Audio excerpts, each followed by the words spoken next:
So we are heading to Vietnam now. We have Ollie Wearn joining us. He is an ecologist and conservation biologist. He can often be found rummaging around in a tropical forest. He's currently working at the Institute of Zoology with the Zoological Society of London. And so the project he's working on now will integrate historical camera trap data, remote sensing data, and cutting-edge statistical models to uncover trends in Southeast Asian mammals. And these are a highly threatened group of species. Tonight, though, he's going to focus on the gibbons. So there's a lot of great grassroots conservation going on right now, and they're finding some success reversing what was looking like a bleak future for the gibbon. So I'm going to bring Ollie in with us now. Hey, Ollie, how you doing? Yeah, hi, Joe. Nice to see you. Nice to see everyone. Yeah, absolutely. Great to have you here joining us, representing the project, representing ZSL, who we've had a few speakers join us from. FFI, Fauna and Flora International. Oh, no. Sorry. I'll forgive you. You've been up for probably something like 72 hours. Okay, so fair enough. Maybe, were you at ZSL in the past? I was, and I spent a lot of my career there, but I'm now at Fauna and Flora, and they wouldn't thank me for not reminding you. No, absolutely. No, good on you for jumping in. That's the problem with lots of bios being online on the internet.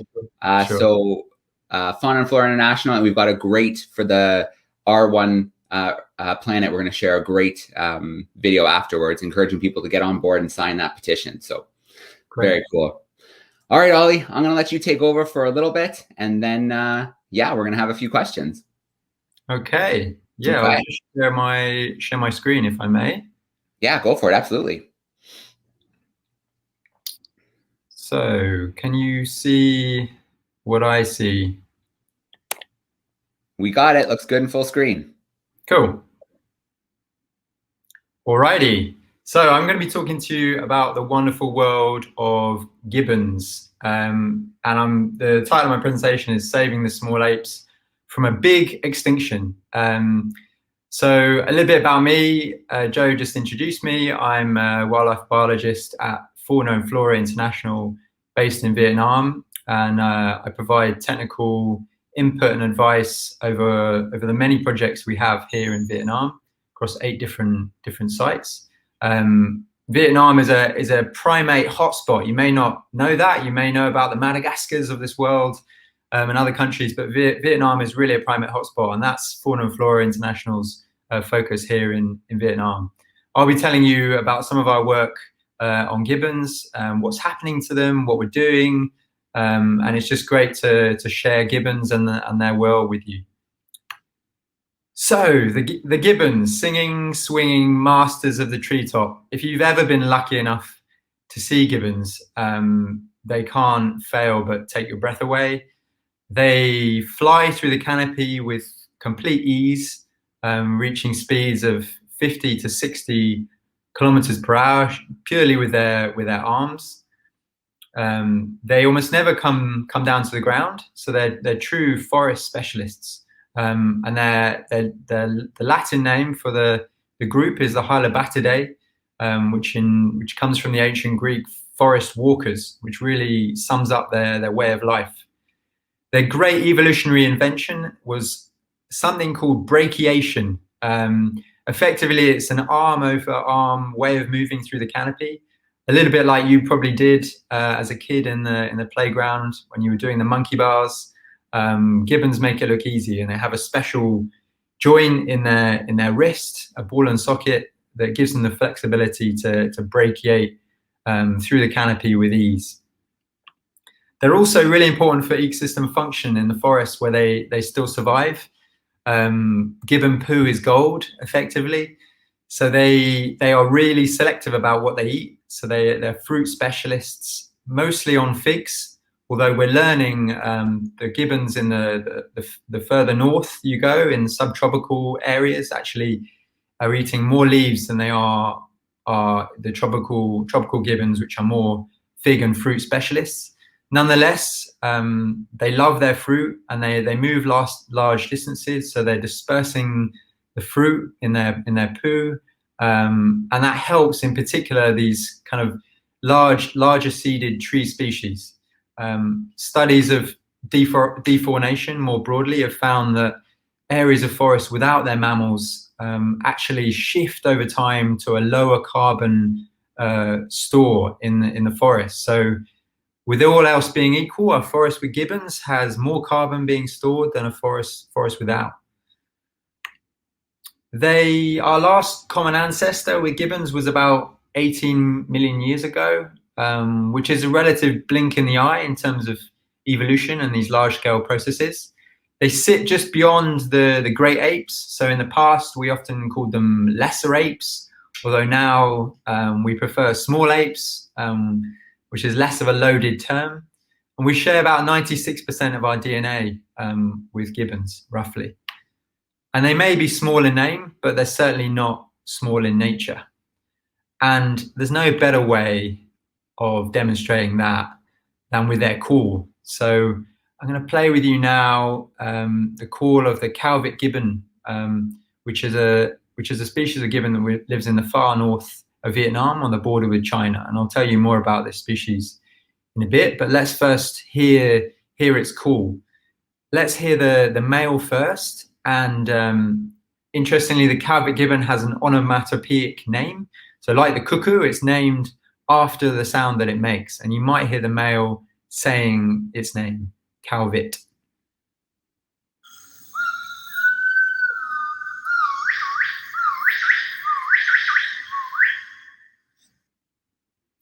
So that's the male. And then you can hear the male singing initially in the next call, but then the female, in fact, two females, this male gibbon is lucky enough to have two wives. The two females come in and give the great call. And together we call this the duet. So this is the male. This is the females.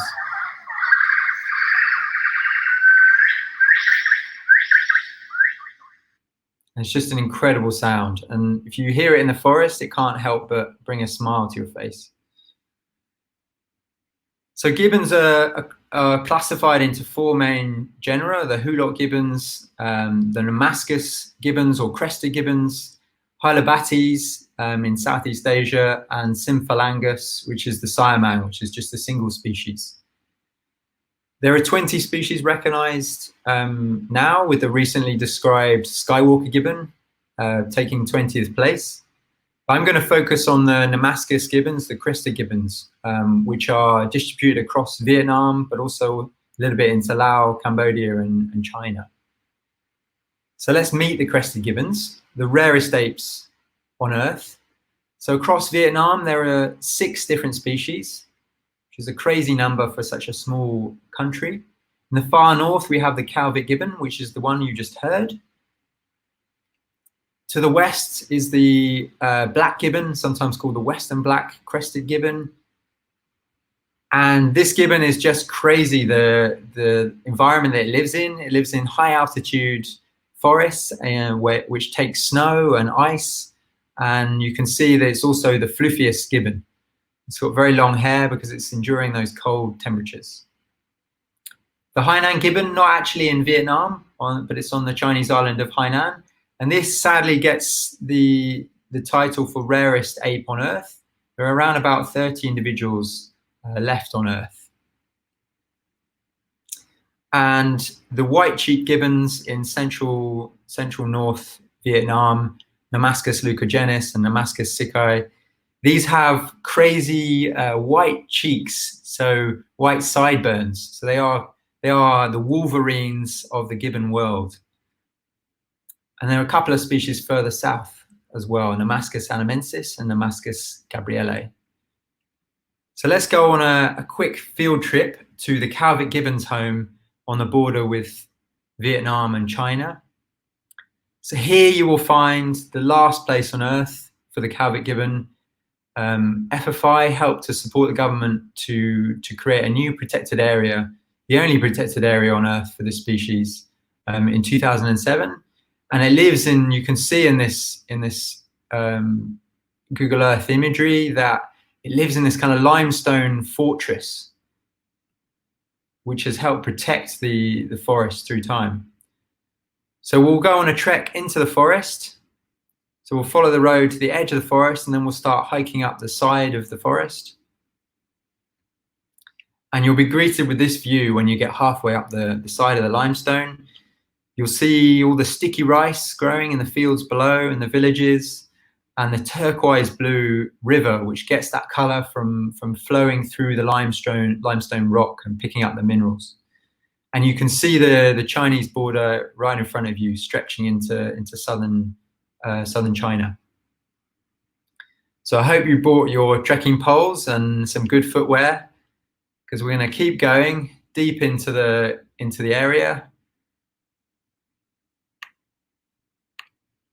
And the whole area is underlain by this limestone rock. So you're not actually walking on soil the whole time. You're walking on basically sharp piece of rock, jumping from one piece to the next, or clambering up, desperately holding onto trees. It's an extreme environment, that's for sure. Local people call the rock cat's ears, but actually I think dog's teeth is a more befitting name, because it takes chunks out of your shoes. If you persevere and reach the top of one of these limestone mountains, you might be rewarded with this kind of view. It's just incredible and like nowhere else on earth. If you're patient, you may spot this chap and chapette.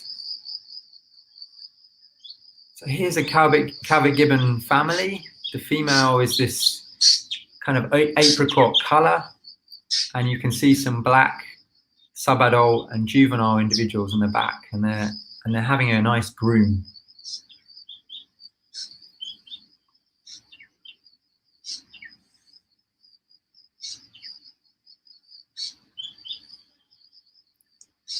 It seems like maybe I was sitting in a tree whilst taking this video, but the extreme terrain means that you can often be at eye level with the gibbons, which is just a real treat. This young male just came clambering down after his mum, but his mum flew off. And so you have three young individuals here, probably around about 7 years old, 4 years old, and 3 years old. And they're just such special animals. So what's happening to them? Well, it's a similar story as with many species. They've lost a lot of their forest home. A lot of this happened historically in Vietnam. People have been farming rice, for example, for thousands of years here. So a lot of this is old, but there's still areas where deforestation is still a threat to gibbons in Vietnam, like in the Central Highlands. Also logging of high-value timber as well. There's actually a logging ban in Vietnam, so all of this is illegal. And there are a number of quite niche crops which are important locally in Vietnam. So a really important one is black cardamom. And this is used in all sorts of Chinese dishes, and it's used in Vietnam's national dish, pho, which is like this soupy noodle broth.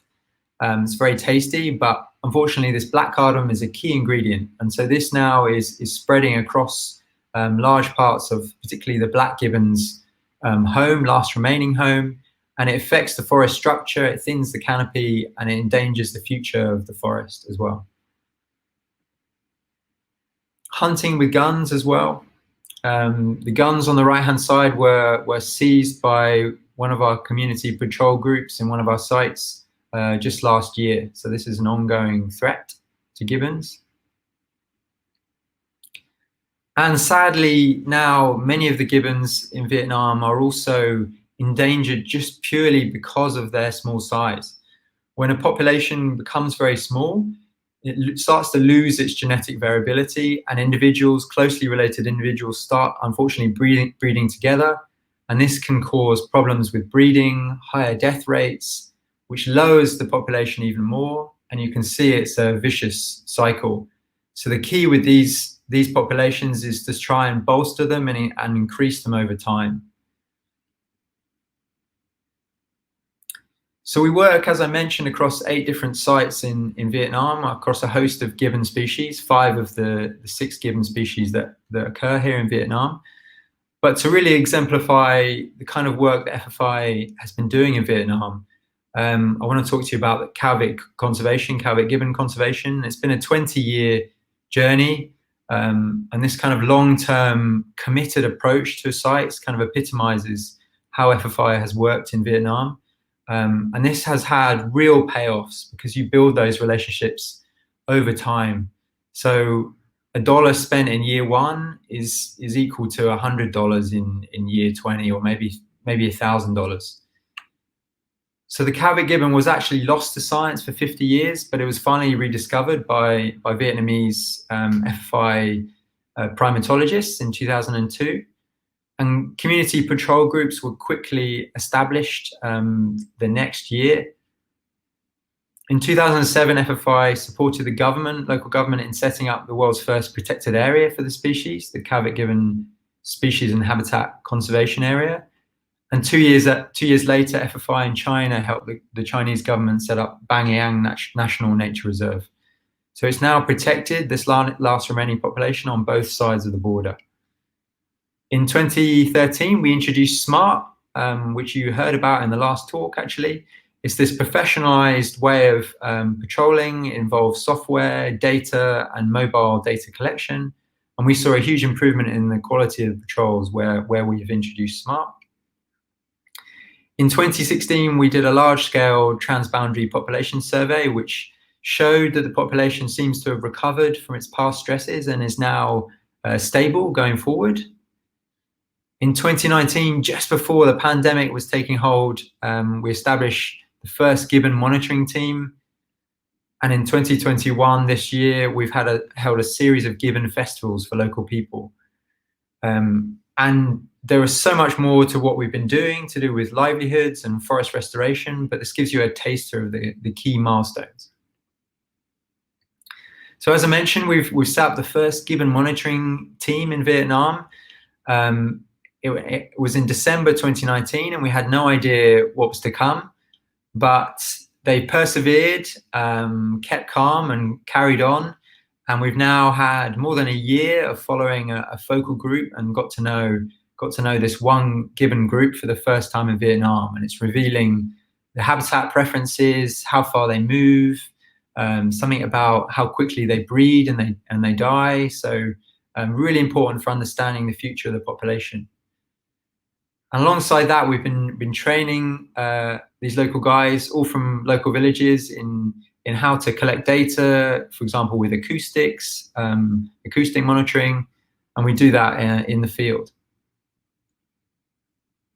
So these are the Gibbon celebration festivals.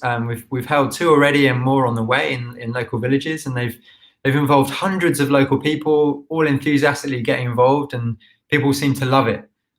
Children and adults alike, and that's been really heartwarming to see.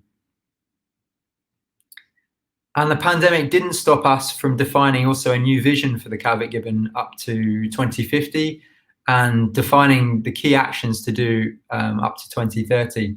And so we held just a couple of months ago an online, offline, multi-country, 3-language, it was crazy, action planning workshop across Zoom and 2 physical hubs as well. So COVID-19 has not stopped Calvic Gibbon conservation, that's for sure. And really, just to justify all these efforts over 20 years, we've looked back at some of the fixed point photography that we've done, and in some sites you see some incredible recovery of the forest in this area. So on the left, in 2008, this was an area that had been long grazed and used for shifting agriculture. And you see by 2020 now the forest has restored, and gibbons can use this and expand out and create new habitats.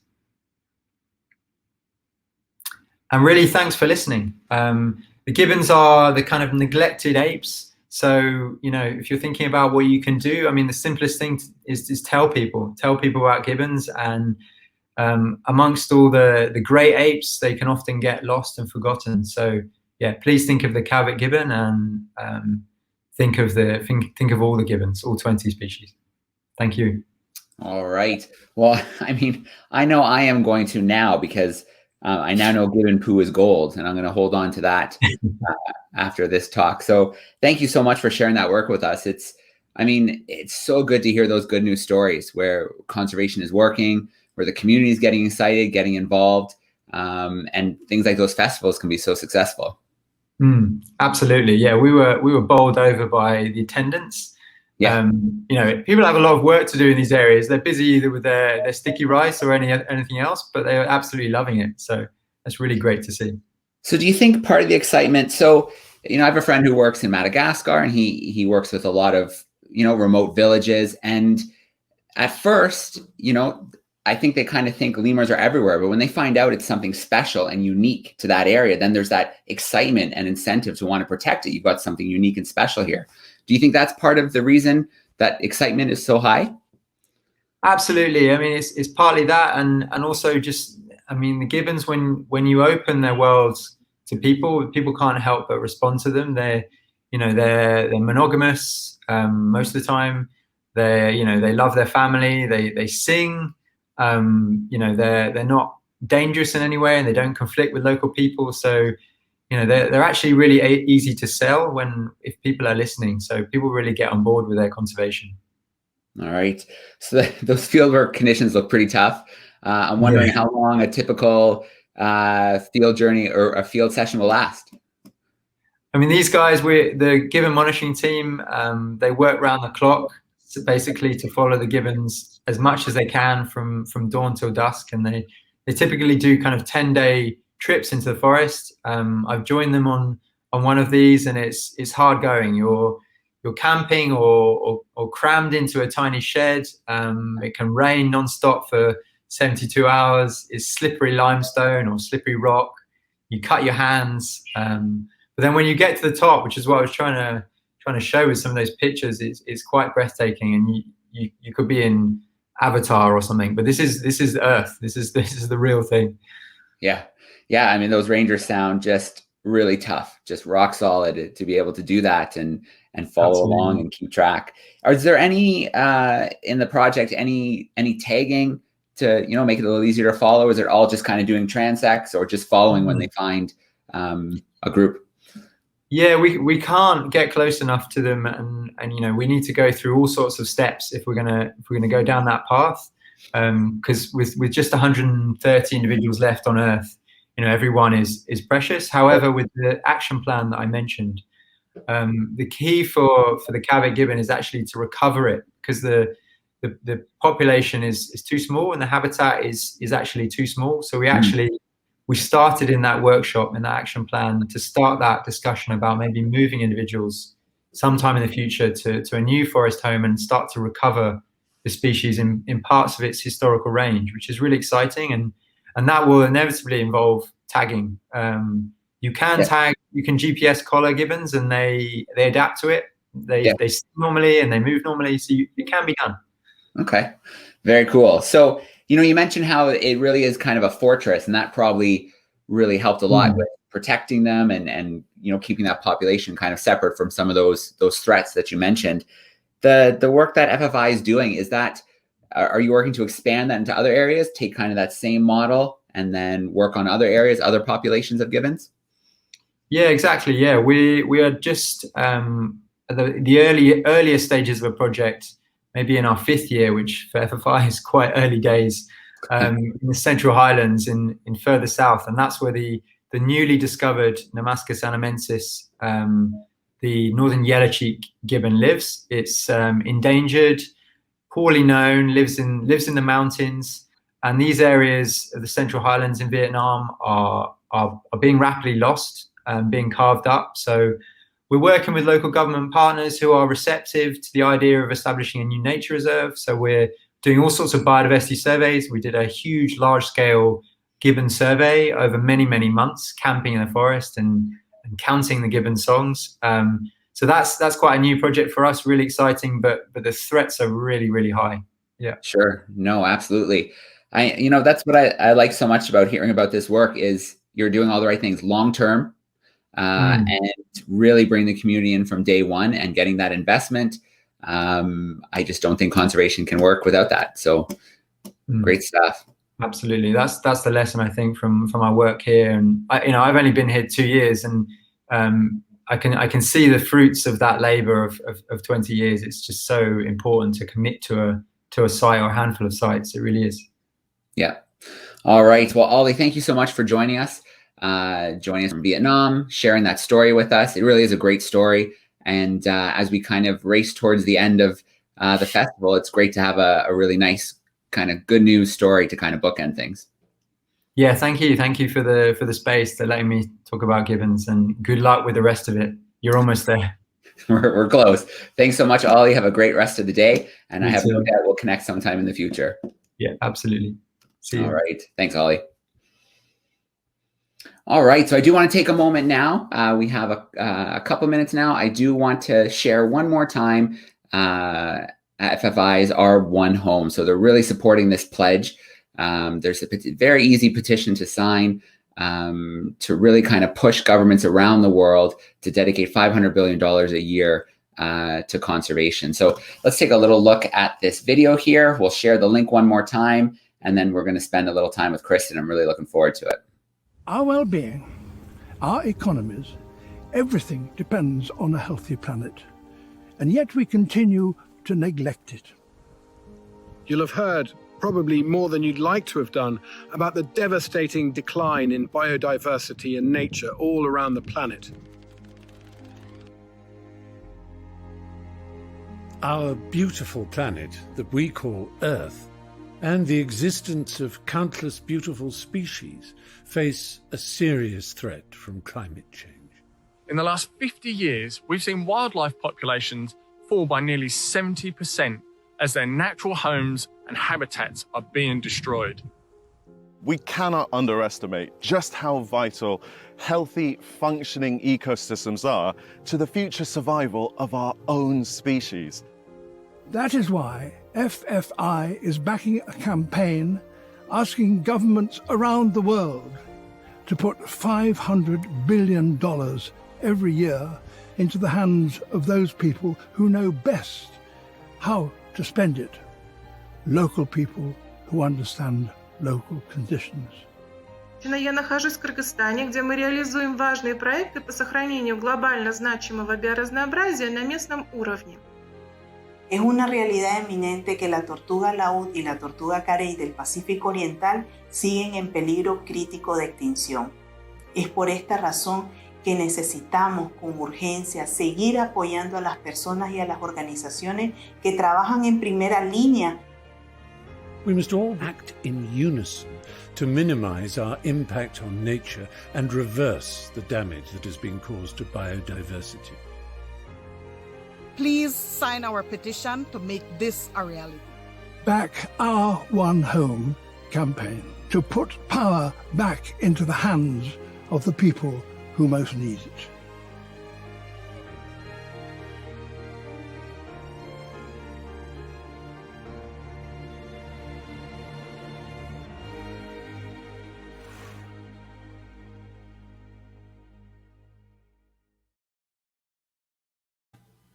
All right, so very simple to do. There is the link down there, change.org /R1Home. So do visit that site, sign the petition. It is such a great idea and it's so needed right now. And in fact, it might not even be enough money, but it's a start. It's a great start. So do take some time and do that. And great to have speakers from FFI joining us throughout the weekend. Just early this morning, I spent some time with Hana Raza in Iraq, and she was talking about what conservation is like in a conflict zone. So really great to speak with her, and great to have Ollie joining us this evening as well.